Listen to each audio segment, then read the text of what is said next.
All right, so welcome to the Tour on Air podcast series yet again today, and with a guest from the UK, correct? That's where you're dialing in from? Oh yes, I'm in London. And I'm not in Japan. Jenny Kleeman, author, journalist, broadcaster, podcaster, and very eloquent guest on the show today. Welcome. Thank you so much for having me. So Jenny, let's unwrap a little bit what you do. I've read a few of your articles and in research, saw that you're really multiverse in terms of content format, right? You seem to really use all types of media, write very thoughtful, long form articles, with sort of investigative journalistic approach, and doing the same on Channel 4 with Unreported World.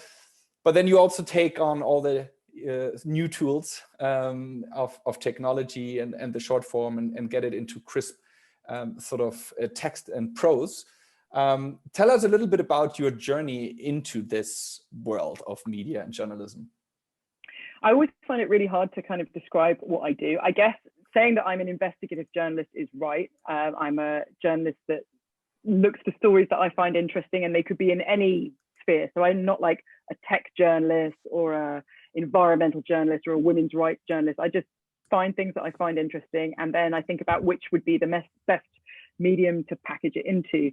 So that could be a long form article, it could be a book. I have a radio show, and sometimes I do little reports on my radio show, and I've made documentaries for the BBC and for Channel 4, and sometimes I do short form video things, like I've done things for Vice News Tonight on HBO, I've done things for the Guardian website, so I'm a kind of all singing, all dancing generalist. But that already seems to be difficult to me. So this idea of you cover what is interesting, because everything is interesting. I have a feeling for you also a lot of things are interesting, and it's a really wide scope, right? So what would you say are the things that are most important to you to cover and also to convey in your reporting? Because from what I gather, it is also, subjective, like you are opinionated on the things that you report on. Yes, the kind of reporting I do is reportage, where it's like I'm a person within a scene going and investigating something, and I convey my kind of impressions and feelings while I'm there, and my opinions too, although I try and always convey a range of opinions, and I like to take the audience or the viewer on a journey where, they might be coming to one conclusion, but then they're led to another. But yeah, you're right. A lot of things are interesting. I guess if I was defining what's interesting for me, I like really quite extreme stories that at first sound quite sensational. And it sounds like that they involve only people at one end of a continuum, but that in telling the story, all of us at any point in the continuum can learn something about ourselves and about humanity and about how we're living today. So I like kind of crazy stories through which all of us living mundane lives can learn something. Sort of at the fringes, at the extremes, right? Like you had a series also on BBC, I think, right? Yes. Called At the Extreme. I noted it down. I had a radio show called Hotspots, where I looked at places that had come top of whatever metric, whatever list in UK society. So the places with the most Google searches for loneliness, or the places with the most Buddhists, or the places with the most bingo halls.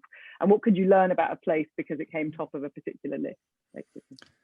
And that's a good segue, actually. Also something that we're really interested in at Tor is sort of building community. So when you talk about sort of these hotspots being built around common interests, like what's the driving force for people to maybe go off the mainstream and then convene at the edges, often regionally also, maybe not, in the center of the country or the center of, the UK, with London being sort of that big, all-encompassing city? I think that the internet, this is the kind of unique thing about the age in which we're living, is over the past 20 years, the internet has given possibilities for community that never existed before. People can unite with people in very disparate parts of the world under a common interest and empower themselves. And sometimes it's not a good thing because they become an echo chamber and they just listen to each other, but quite often they become emboldened by being part of a community together. But there's also a sense of things happening within a geographical space, of people being drawn to each other. And I think whereas in the past there was a drive towards conformity, we're now living in an age where what stands out is what has the most saliency. If you look, for example, at the modeling industry, the models now that are the most highly paid are the ones with freckles, or the ones with distinctive hair, or the ones that really stand out. So I think it's the internet really that has been this driver of uniting people, but also making people feel that it's okay to be an outlier, even in your own physical space, that you shouldn't necessarily have to blend in. You can be an outlier and you can form a community of other outliers. Are you personally also engaged in such communities online? That is interesting. For non-journalistic purposes, but kind of as a... It's a very interesting question. I think a large part of the reason why I became a journalist was because when I was growing up, I was very interested in particular music subcultures. And I learned the kind of investigative journalist skills that I've learned because I was really hungry for information, and I was trying to research the bands that I really loved, and I would hear that there had been an interview 2 years ago in a certain American magazine, and I would write a letter off to them asking for a back issue. I had to learn these real on the ground skills, and talking to people at concerts and swapping, you know, VHS tapes of old gigs and things like that. And so I am kind of part of some of these communities online. I think I would be part of them a lot more if I was younger, but I think I would have lost those investigative skills that I have now, because you don't really need those skills anymore. You don't need to be tenacious and go and ask questions. You can just put something in a search box on YouTube, and all of the answers that you want are going to be provided to you. But yeah, I am part of some of those subcultures still, and it's very easy to get lost in them. And where would you find stories these days online? Like, you know, which tools? All tools, or are you like digging deep into Reddit? Like, what's your number one source? My number one of, source, let's say, inspiration, or like, you know, getting you, yeah, is there something that you kind of keep on going back to and diving deeper into in getting, you know, new inspiration, new ideas for stories? I read really widely. I follow a lot of different people on Twitter, and I also read a lot of trash.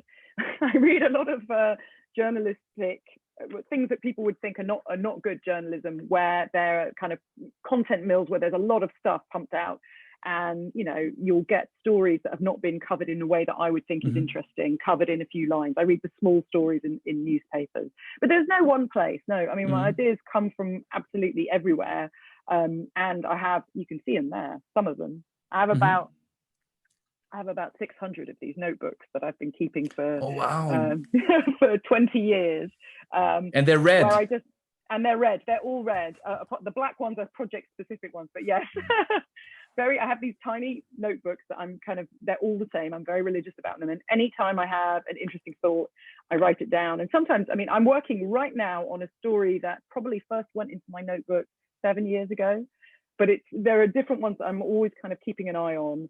And you know, yeah, there's no one place that ideas come from. I mean, Reddit is a great place, but equally just following strange people on Twitter. I've got loads of ideas from looking at the Daily Mail website, little stories on the BBC News website. It's a good excuse to give yourself license to waste time on not very intellectual places, shall we say. Yeah, the reason I'm asking is because of, you know, the well-known filter bubble by now, and you know, us sort of consuming media online that is not really curated by people anymore, but it is curated by algorithms and by data, and sort of serving us, you know, not necessarily based on the idea that maybe traditionally chief editors would compile magazines or newspapers on, you know, having a sort of a well-rounded kind of education on certain topics, although I'm sure, you know, sales was always, you know, important for newspapers, but not to the degree of perfection that data and algorithms have managed to give us basically what we want to click on. So yeah, I was wondering, you know, for somebody like you who goes out of that kind of comfort zone and goes into the fringes and extremes of a society and their stories, you know, how you actually get about it and get there? It's a really good question. I mean, for me, I find Facebook almost useless. I find the algorithm and the fact that it doesn't display things in chronological order means, as a source of trying to find stories, I've never found anything on Facebook. It's completely useless. Twitter, because you can default to it showing you things in chronological order, is much more useful. And then I'm consciously curating who I'm following. And some of the people I follow, I really don't agree with. I follow a lot of lawyers who have interesting casework. I follow a very, very wide variety of people. But yeah, when I have an algorithm curating my news for me, it becomes completely useless. Yeah, that almost like would be an interesting experiment, you know, to like for a month or something, you write stories based only on, you know, a certain algorithm that you choose. I'll tell you one thing that where the algorithm is really good is YouTube and the up next feature on YouTube. Although, as I'm sure you can imagine, given that I write about, you know, very, very diverse things, including medical things or sex robots or all sorts of things that the algorithm thinks I'm interested in, all sorts of things. But if I look at if I'm looking at the bands that I like and the music I like, it can suggest a kind of diet of things that I can kind of not pull myself away from. So the YouTube algorithm is very good, but it's not good for expanding your mind. It's good at feeding you more of what it knows that you like. Considering that you must have researched a lot on sex robots, you know, I really wonder how your feed looks like. Speaking of. Your first book came out last year, Sex Robots and Vegan Meat. It's out in Germany in May. Yeah. It's again, you're going sort of at the frontier of certain fields, particularly 4 fields: birth, food, sex, and death. All crowd pleasers, I would argue.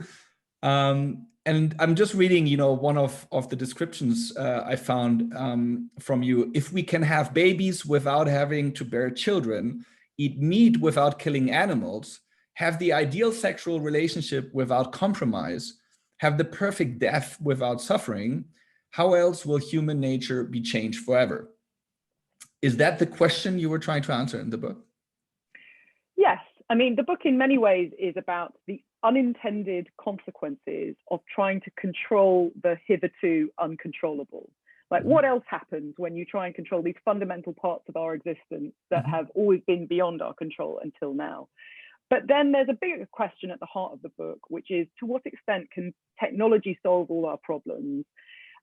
Because a lot of the devices, it's about 4 different innovations, 4 different pieces of technology that are kind of promising us that we can solve problems without changing our behavior, that instead of changing our behavior, we can buy a piece of technology that will solve the problem for us. So it's about, what do you lose when you rely on technology to solve problems instead of changing your behavior, and what do you gain?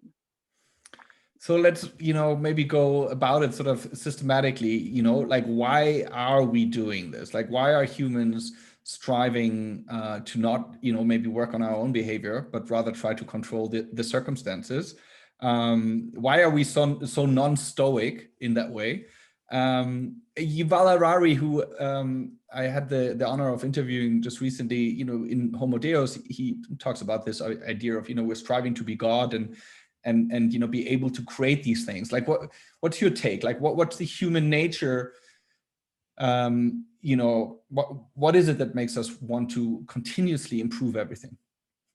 I think we are efficient beings, and we're always looking for the shortest route to achieve what we want. And if somebody says, I'm going to give you a machine or a bit of technology, an innovation that means that you don't have to change, you don't have to do all this work on yourself, you don't have to give anything up, but you can have a different outcome, then of course you're going to take the easier option. I think it's human nature to innovate, to constantly try and make life easier, and there is a human impulse to try and control nature. That's part of what's made us what we are. But ultimately, and I think the events of the past year have shown us this, we will always be at the mercy of nature. We cannot fully control it. We like to delude ourselves into thinking that one day we will have this perfect control over everything, but we never will. We are creatures of nature and will always be subject to the chaos of nature.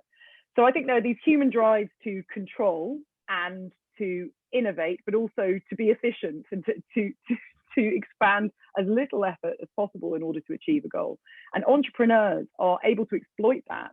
They're able to make money out of saying, I can give you an easy fix here. If you just spend money on my device, then you won't have to compromise, you won't have to change your behavior or make any sacrifice. But I do think part of being human is to sacrifice and adapt as much as it is to try and control the uncontrollable. Mm-hmm. Interesting. Would you say that the pandemic then may have also relieved humans a little bit of, pressure of, being not in the driver's seat, but, having to lean back and sort of just go with the flow of nature and what we had to endure over the last 12 to 18 months or 12 months? I think the pandemic has shown us that we can adapt and change our behavior really, really drastically when there is an existential crisis that forces us to do so. I mean, if you'd asked any of us 13 months ago, 14 months ago, if lockdowns would be possible, if people would comply, we'd all say, no, it wouldn't be possible at all. If people would voluntarily wear masks, knowing that only a subset of the population would die from this disease. And we're making all these sacrifices altruistically for a subset of the population. People will have thought it's impossible because, we live in capitalist societies that tell us all that human beings are greedy and selfish and don't change their behavior for the sake of others. So I think the pandemic has shown us that a different way of living is possible, and that this capitalist idea of the individual is perhaps not necessarily right. But I think we've made these changes really reluctantly and against our will. And we're at this critical point now where we can choose what to do with this information that we have, that we can behave differently. We can choose whether or not we want to behave differently in future, or we can go back to how we were before. How was it in the UK? I'm interested, without speaking too much about the pandemic, because this video in 2 years, or we may be in another pandemic. So I guess, but how was the let's say the sentiment of the population and also of intellectuals in the UK when it came to curbing our most valued and fought for liberties? In Germany, it was really fiercely debated. I have a feeling more than in the US. I spent a large amount of time in the US during the pandemic, and I wouldn't see the public narrative being maybe Germany also for the historic reasons, of course, of us having lived under autocratic dictatorships with no freedoms what to speak of. But how was it in the UK? Like, what was the sentiment there? There was an enormous amount of compliance for months. People really didn't question it. There were a few people, professional controversialists, high-profile columnists who make a living by saying something that is counter to the prevailing wind, the kind of usual voices. But pretty much everyone really, really complied and was supportive of the government measures. There was a very significant moment in 2020 where Boris Johnson's most senior and trusted advisor was found to have really egregiously broken the rules. And that was a kind of watershed moment for everyone in the UK, because we had all complied. And that was when people felt like there's one rule for us and another rule for them. And then the compliance kind of broke down. That this particular figure, Dominic Cummings, his name comes up again and again, even though this is something that happened in May, as the kind of point where the compliance broke down. But initially, between March and May, people were very, very compliant. Let's get back to your book and let's talk about these 4 areas. I would say we start with the most depressing one. Well, I guess that's, depends on the point of view, but also the one that I hear you started first, death. Yes. What made you start with this? Well, I started with death because I was coming from, you asked where I get my ideas from. There was a kind of intellectual exercise which I set myself, which is in 200 years' time, when people look back on how we live now, what will our great-great-grandchildren think we were barbaric for? And there are several things. I think the war on drugs is one of them. But I think the right to die, or inability to give people a good death is a major one. So I started investigating these radical right to die groups, and these are right to die groups that argue not just that everyone should have the right to die, but that doctors need not necessarily be involved when somebody takes the decision that they would like to die, and that every individual should have the means to take their own life peacefully, painlessly, at a time of their choosing, total control over their own death. So I'd been following these right to die groups for a long time, because at first I very much believe in the right to die. In the UK, we don't have it at all, even though there are kind of surveys that say 85% of people want the right to die. Whenever it comes up in Parliament, it's always very much voted down. What's the argument against it, if I may ask? The argument against it is basically the fear that vulnerable people will be exploited, disabled people, elderly people will be put under pressure in order that people can inherit money under them after them. And actually that what that shows is there's a lack of political will to frame laws in such a way that vulnerable people can be protected. Nobody's really going there. But if you were to ask most British people, they would very much like to have that option at the end of their lives. So I was looking at, I'm also quite interested in a space where the law is out of step with the way that we live now. And I was looking at what happened in those countries where there isn't a right to die. How are people taking matters into their own hands? So I've been following this radical right to die group, which is led by this doctor who teaches people how to kill themselves. You have to be a member of his organization. You have to be paid to be a member of his organization. And in return, he will tell you the best way to end your life, or a variety of ways that you can choose between. He has invented a device that he has made in conjunction with this Dutch designer, which is a 3D printable death capsule. It's called a sarco. It's a sarcophagus that will kill you. You can be buried in it. And the idea is, if you're a member of his organization, then you can have access to these plans. You print it out. You can die in a time and place of your choosing. You can have a big party and invite, you could attend your own funeral, say goodbye to everyone, die at the end of it.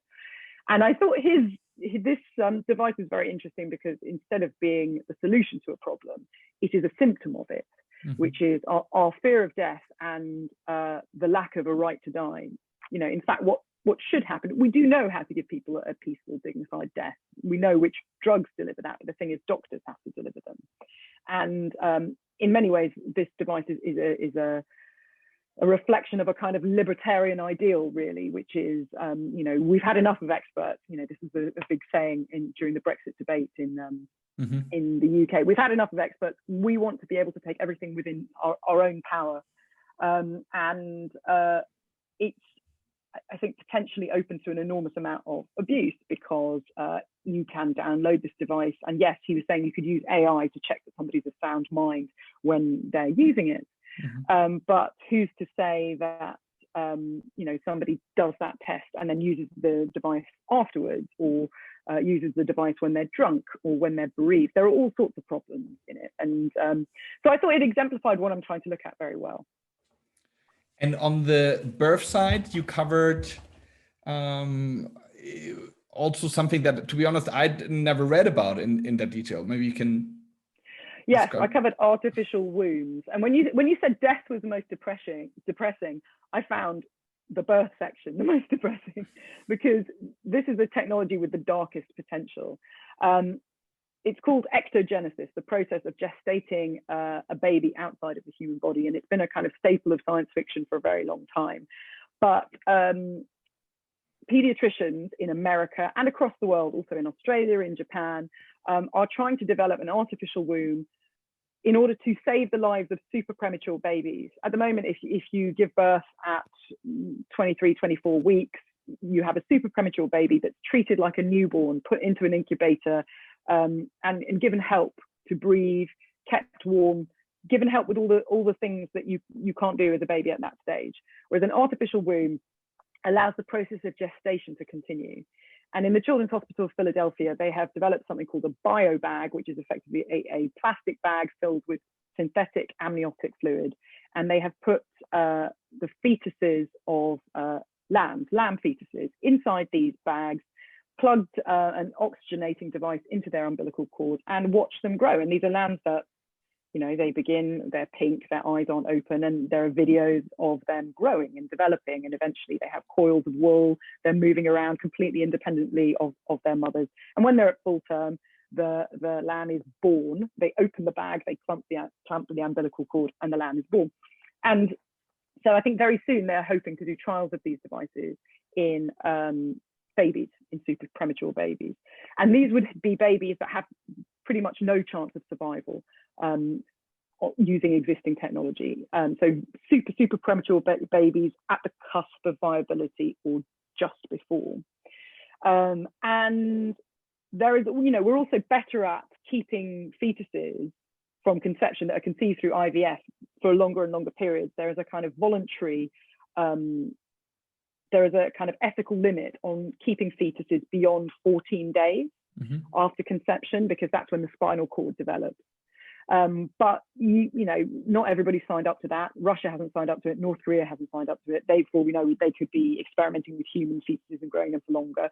And at some point in the future, these 2 points will meet, and it will be possible to gestate a human being completely outside the human body. The obstacles to it will be legal and ethical, not technological.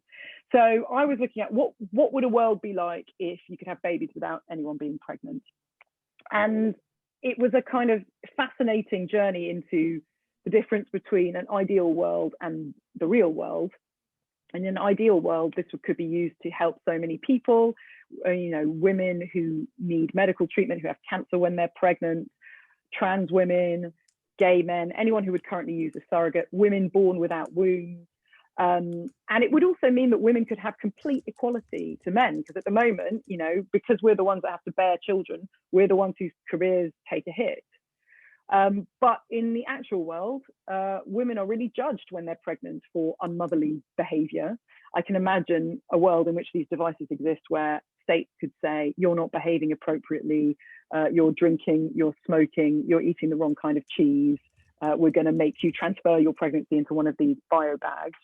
And also so much of women's rights when it comes to abortion is predicated on the woman's right to choose what happens to their body. What if it doesn't have to happen to their body? You know, they could get pregnant and they could be forced to allow the baby to live, even though they don't want to have a child, by growing it in a plastic bag. So it was an extremely dystopian thing to look into. And I guess also, you know, equality, you know, it will likely widen the income gap, right? These type of things that you talk about it with Joe Rogan on the podcast, you know, where you talk about how you find that this may be also the silver lining, that, you know, maybe these technologies will be so expensive that they will not be widely adopted. Absolutely. I mean, something like an artificial womb is going to be very expensive, elite technology. But at the moment, you've got corporations that are prepared to pay for their employees to freeze their eggs so that they can continue working and being productive during their most fertile years. I can imagine a future where companies will pay for women to not have to go through pregnancy at all. And there's a possible future where being visibly pregnant could be a sign of poverty, or living a really chaotic life and not having planned your pregnancy, because the wealthy people are all outsourcing their pregnancies to technology. And how are we going to, as society, as sort of the human species, deal with the ethical dilemma that we're facing with you know, the advancements of gene technology, biotech in general? You know, is this the role of governments to, you know, put guidelines in place? But then we also see that there's, you know, across the Atlantic, different opinions and different ways of dealing with that and setting these parameters, with, you know, some economies jumping right in and leveraging these type of technologies further than others do, and thereby getting further ahead. You know, some countries don't have the financial means to even go down that path, which also, to quote Yuval Harari again, I think it's a really excellent point where he says that, you know, with the advancement of AI also, or other type of technologies, gene technology, you know, the growth that countries that will succeed in these technologies experience will far outpace the growth that we've seen with countries in the era of the steam engine, where we also had this big gap of countries that would just grow so much faster. But with AI, we will see much more accelerated growth in biotechnology, and thereby it will just further increase inequality around the world. Like, who is going to come up with these rules? It's a really difficult question. I think there is a very limited amount that national governments can do, because, you know, as you say, if a particular territory decides to outlaw or curb certain technologies, then there will be rogue states that are prepared to do it in a completely unrestrained way, and they will reap the benefits, whatever benefits they are, very quickly. I think we have to have these conversations now about this technology before it arrives, because ultimately, in the kinds of societies we live in, we have the power as consumers to say that we don't want this technology, which will certainly curb its development. If we say we don't want it and there's no market for it, then it won't be developed. But I think the problem is we tend to be dazzled by technology, and particularly types of technology that sound like things we recognize from science fiction. And, you know, it's either 100% good or it's 100% bad. But we don't really look at nuance when it comes to technology. We don't look at the gray area. And we need to be able to have those kinds of critical conversations and fully explore them before these technologies arrive, because otherwise we will be swallowed up by them.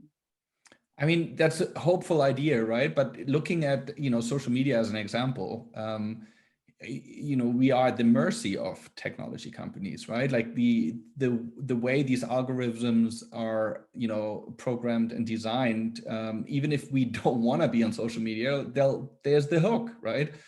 So, you know, I wonder, you know, whether we'll be able to, as, you know, individuals, as humans, sort of counteract these trends, or we're going into sort of a cyberpunk type of world where, you know, corporations are, you know, the evil, you know, that control technologies, and then you have maybe the hackers and the street kids fighting it with their technological means to save humanity from itself. I think it's easy for us operating the kind of worlds that we do to buy that as a vision of humanity. But I am sitting here in my home, which I share with a husband who is not on social media at all. There are lots of people who are not part of this world and don't want to be part of it. Mm-hmm. And it is a generational thing. There will be, you know, I'm sure my kids will be on different forms of social media, but I think not everybody is as absorbed in it as we might be. And there will always be some sort of resistance from people who can stand back and say, hold on, you know, we don't actually need this. I do think, though, that, yes, the way that AI and algorithms exploit dopamine reward systems in the brain and have hijacked our brains is a very worrying thing. Like AI that's optimized to just keep you on an infinite scroll has definitely affected those of us who use it. I'm just completely addicted to my phone. I lost my phone for a day and just my brain couldn't function properly. But, you know, again, all of this comes down to human will. There's a point where you can say, I don't want this, or I realize that I'm addicted to my phone, and so I'm going to put it away. And I think we need to come to a critical point where we decide that we want to take a different direction, and then we will. And as I said, the pandemic shows that is possible. It is possible for us to make enormous changes if we feel we really need to. So I assume you believe in free will. That is you know, optimistic or lightening. I like to hear that. But, you know, apart from, let's say, the power of technology to really, you know, address a human's weakness in selling a product or designing a product in a way that we can't resist them, there's also the issue of complexity, right? Like the world is becoming so complex that it's just so difficult to understand these technological changes and the challenges or the disadvantages that they can bring. So how do you see your role also as a journalist and in media in particular? Do you think we've been doing a good job in media of, you know, deconstructing the complexity of technology? I think we've done a terrible job as journalists in terms of deconstructing the complexity of technology, and that's twofold. One is the nature of tech journalism and the way that it works, which involves, having continuing ongoing relationships. All journalism involves having ongoing relationships with certain corporations. But I think tech journalists can be quite unwilling to ask difficult questions. Mm-hmm. And also the idea of the stories that we want to tell. I mean, this is something that comes up a lot in my book, that as human beings, there are certain stories that we want to hear and there are certain stories that we want to tell. And those are the kind of stories that are told in science fiction, where there's some fantastic invention that will solve everything, or in the future you won't eat meals, you'll just eat this perfect little pill, or whatever.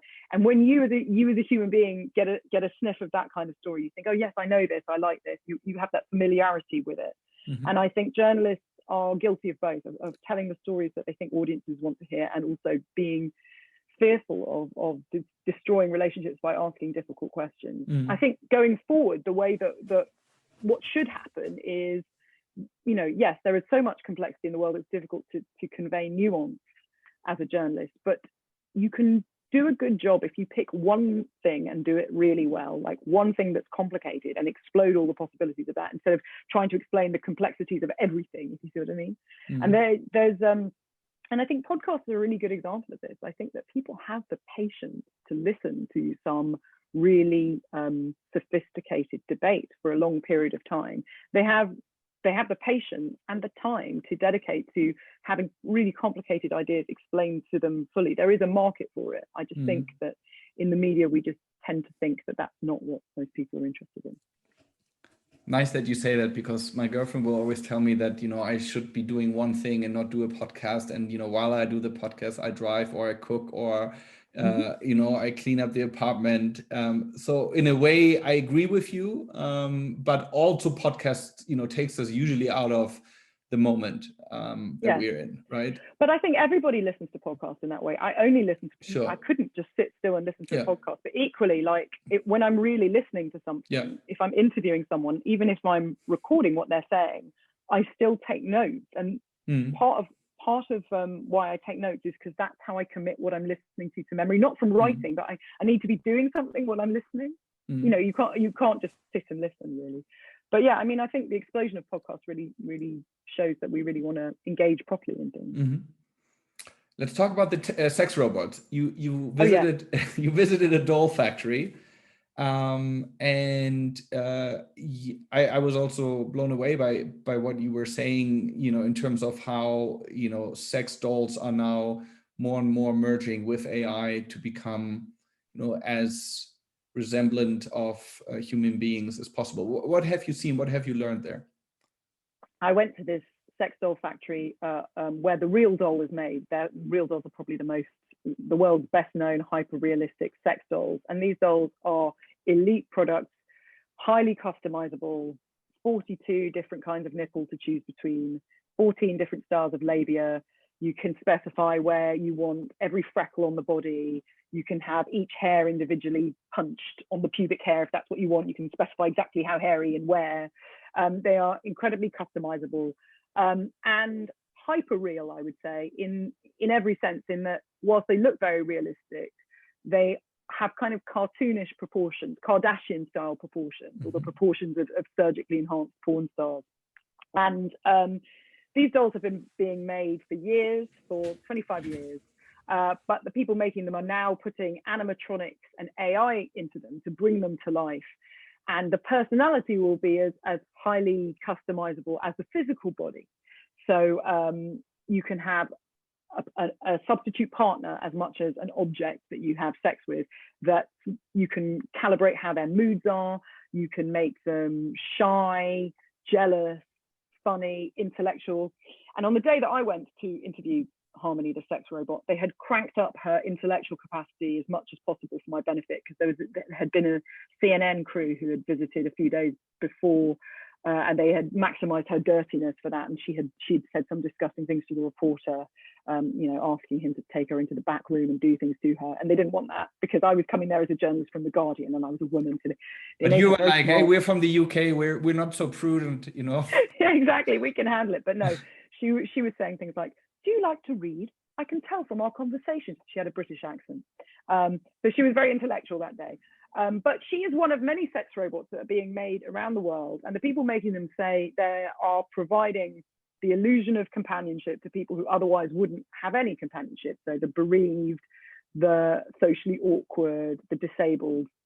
They're giving these people a chance to have a relationship that they wouldn't have had before. And it's about a lot more than just sex. It's about having a substitute partner who likes whatever you like, wants whatever you want, never says no whenever you want to have sex. It's about having a relationship where all that matters is what one half of the relationship wants. And there are some very serious feminist arguments against these sex robots, and a lot of them I buy. But my argument against them is humanist rather than strictly feminist, which is, what does it do to you as an individual? What does it do for your capacity for empathy if you get used to having a relationship with a being that only exists for your pleasure, and that it's going to erode your capacity for real relationships to have that?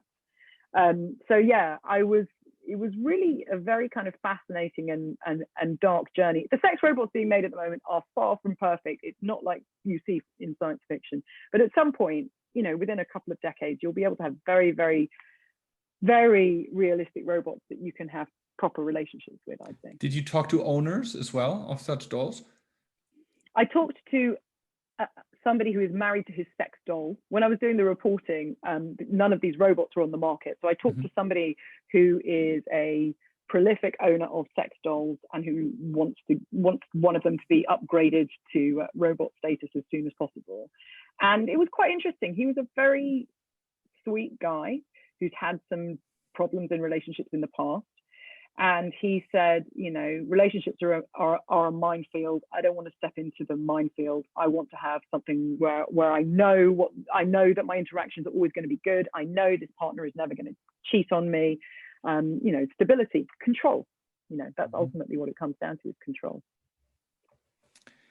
Last area or frontier of the book is food.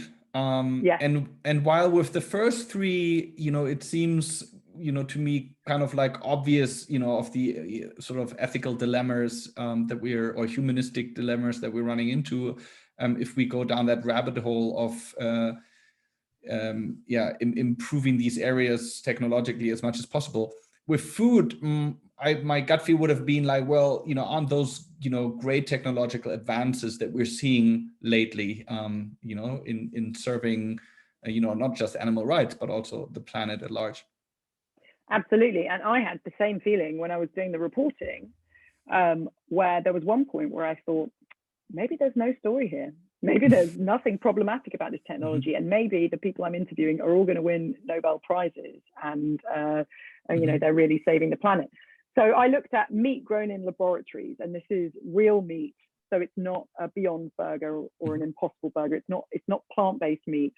It is actual animal meat that, instead of being grown inside the body of an animal, it's grown in a lab. It's kind of via the stem cell, correct?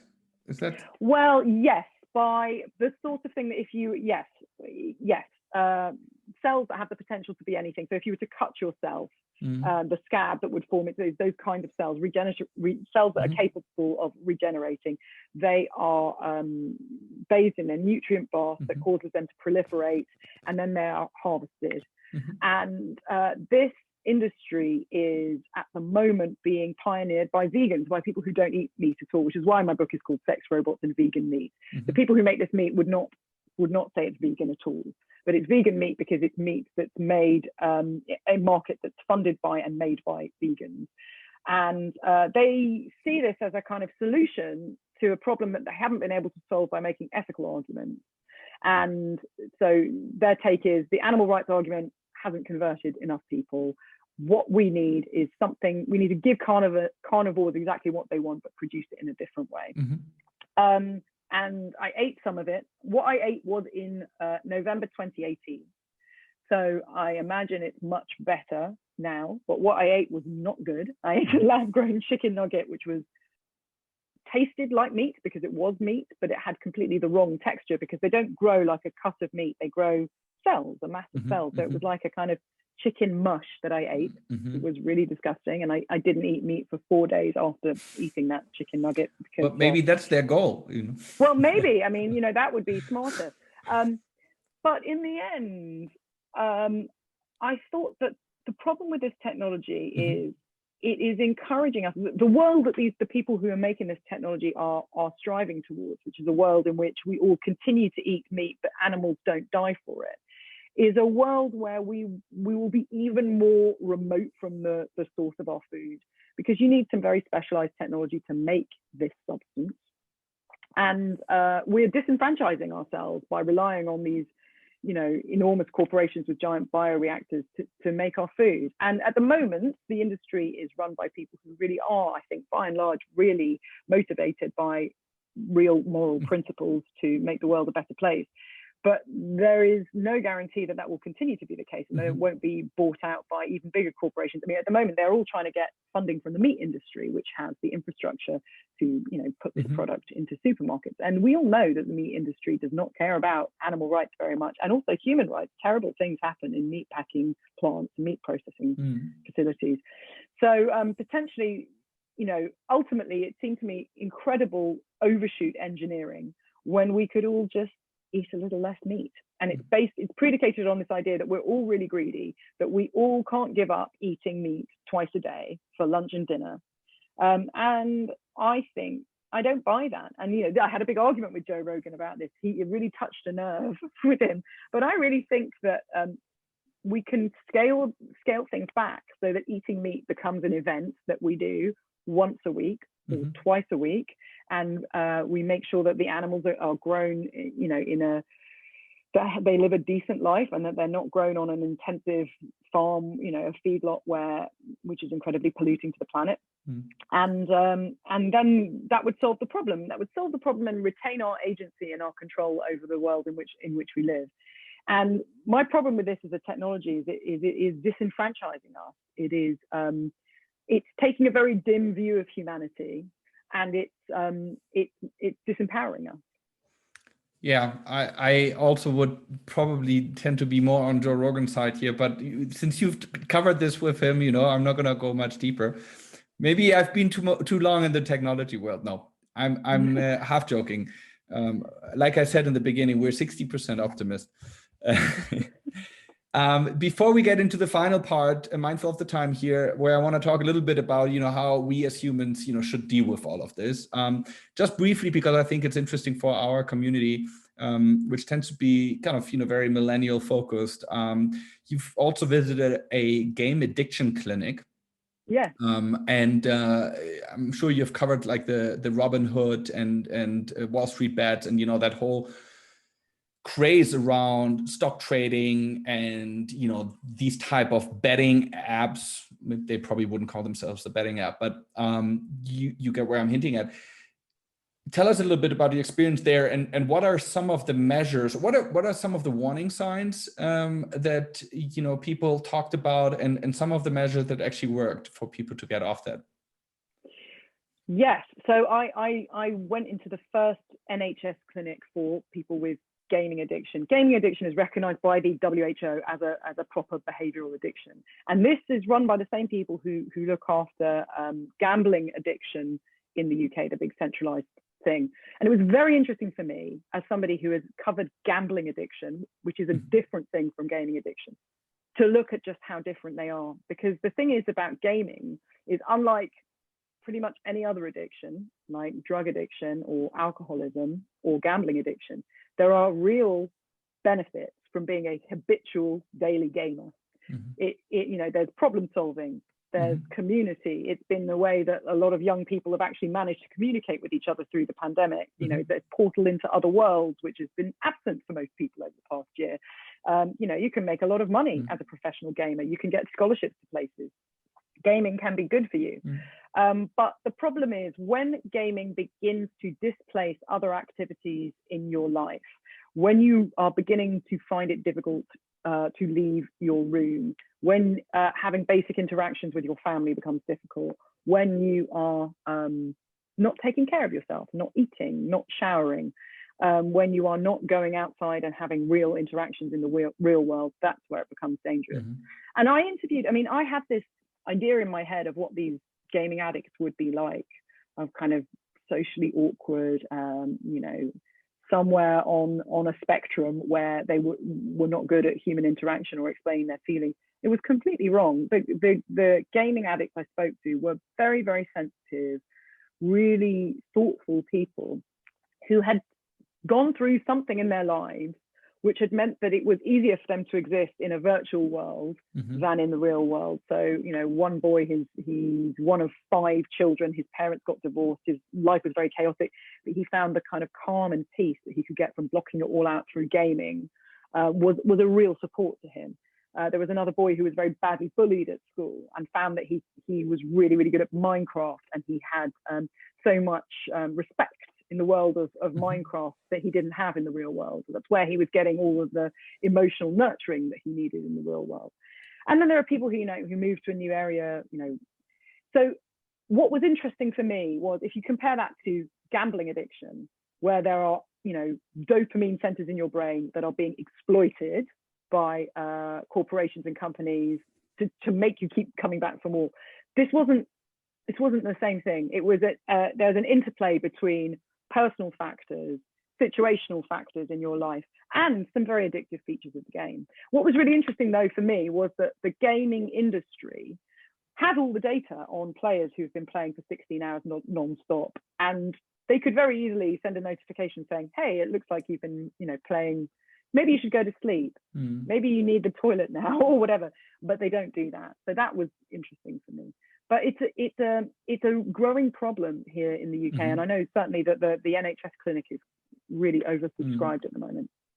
So to finish off then, you believe that, you know, humans, we will eventually make that decision to, you know, mediate our consumption and wants and needs in technological development. Corporations, I'm not sure if we can count on them doing it you know, in a self-inflicted way. Governments, well, multilateral cooperation, challenging, although we've seen maybe as a silver lining in the pandemic that it seems to be possible when shit really hits the fan. But like, is it, you know, are we gonna go as, you know, individuals, are we gonna go down that track? Are we gonna keep on eating the forbidden fruit until, you know, our belly hurts? And what happens then? Like, will we, you know, maybe go back to ancient technologies, religion, meditation? You also had a series around Buddhism you mentioned earlier. What do you think is the fix for it? That is an interesting question. I think at the moment, we do these kind of extreme pendulum swings, don't we? That, you know, either we're laughing at something because it's a joke, or we're taking it incredibly seriously, and there's not much kind of nuance in the middle. So I don't know, maybe there'll be some kind of backlash, some wholesale rejection of technological solutions to things. I don't know. I believe in technology. I believe in the power of technology to improve lives. You know, I am, as I've said this before elsewhere, but, you know, if it weren't for technology, I would have been perpetually pregnant for the past 20 years and unable to have this career that I've got. I'm very grateful for technology. But we need to be skeptical about the ability of technology to solve problems on its own. That humans have to be prepared to change as well.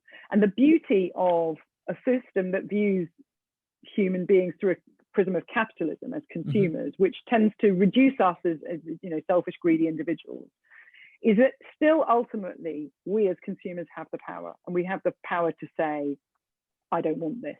So I think I have faith that human beings will continue using the technologies that are nourishing and useful and helpful, but ultimately, I mean, you know, young people today, the younger people on Facebook. Facebook has a really bad public image anyway. You know, my Firefox browser tells me that I can put widgets on to stop it from tracking me around. I think the days of Facebook are numbered. Facebook has peaked. So I think that we, you know, ultimately we still have the power to so that the products that are actually useful and nurturing and good for humanity are the ones that will flourish. And we're not going to allow ourselves to be destroyed by the ones that aren't that way. Inshallah. It's, you know, Facebook is dead, long live TikTok.